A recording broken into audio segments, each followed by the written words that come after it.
There's nothing I love more than absolutely crushing the enemy team when I'm playing League, and it's probably everyone else's favorite feeling too. At the moment, Shen's in a bad spot for the support role and it shows in his win rate. I mean, why even play Shen when you could play easier supports like Janna, Braum, Alistar, who are in the top 3 spots for highest win rate? I mean, think about it this way, a difficult champion needs to have an extremely high payoff when played well compared to other less difficult champions. A perfect example is Cat Evolved, a Cat Arena main who hit rank 1 challenger last season. If you haven't seen any of his montages, I seriously recommend you go watch them after this video. It's flippin' incredible what he does. You're able to see how big of a payoff he has with mastering his champion. Now let's take our focus back to Shen.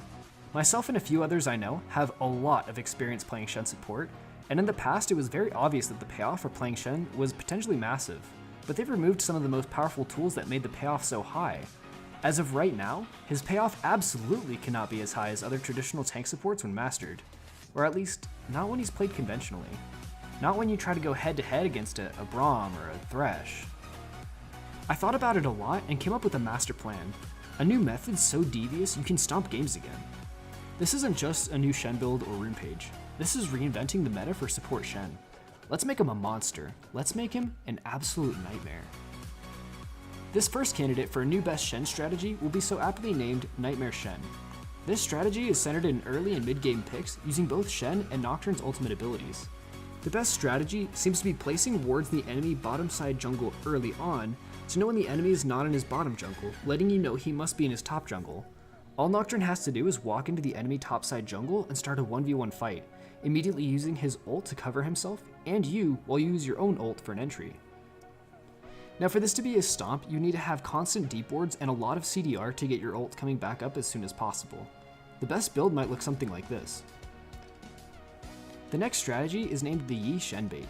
This is a very similar strategy to the Nightmare Shen, but it focuses around your jungler playing Master Yi and invading a lot. It also counts on enemy teammates to leave lane and collapsing to join the fight. Wait for Yi to get into a 1v1 with the enemy jungler, and when you see him get to 33% health or another enemy shows up, use your ultimate to turn the fight around. Don't be a wuss about it. Shen's ultimate is one of the biggest turnaround abilities in the game. Just ult your way in and slaughter the enemies. Between your utility and Yi's damage, you can win just about any 2v2 or 2v3. The best build is probably this. The last tactic is called the Rift Killer Shen. Let me start this one with the build example first so you can understand it better. Your goal is to build ZZ Rot Portal, Banner of Command, and Ohm Wrecker after your basic support items. You also need to prioritize getting Rift Herald and Baron, as well as every Mountain Drake that might appear. You aren't focusing on team fighting or engaging, but rather forcing the enemy to go certain places to deal with your map pressure. Doing this allows you to get safe and easy deep wards, force more advantageous fights, and gain more out of every lead you get. You're taking advantage of the siege minion meta with sort of off-meta items. When you have a bunch of enemies grouped up behind a tower, use the Ohm Wrecker to engage. No one really builds this item, so they'll be caught off guard. Now, I've said a lot of mights and maybes because I haven't used these methods extensively. I'll be playing several matches, trying these out, and seeing what actually works consistently and what just isn't viable.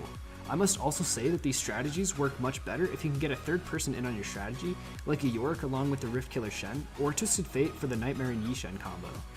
I think that these will work really well when put into good practice. They certainly might sound cheesy, but who knows, they could be the next top win rate build. Anyways, thanks so much for watching my video. I'm trying to upload every week, so if you liked this, go ahead and hit that subscribe button to get updates whenever I come out with something new.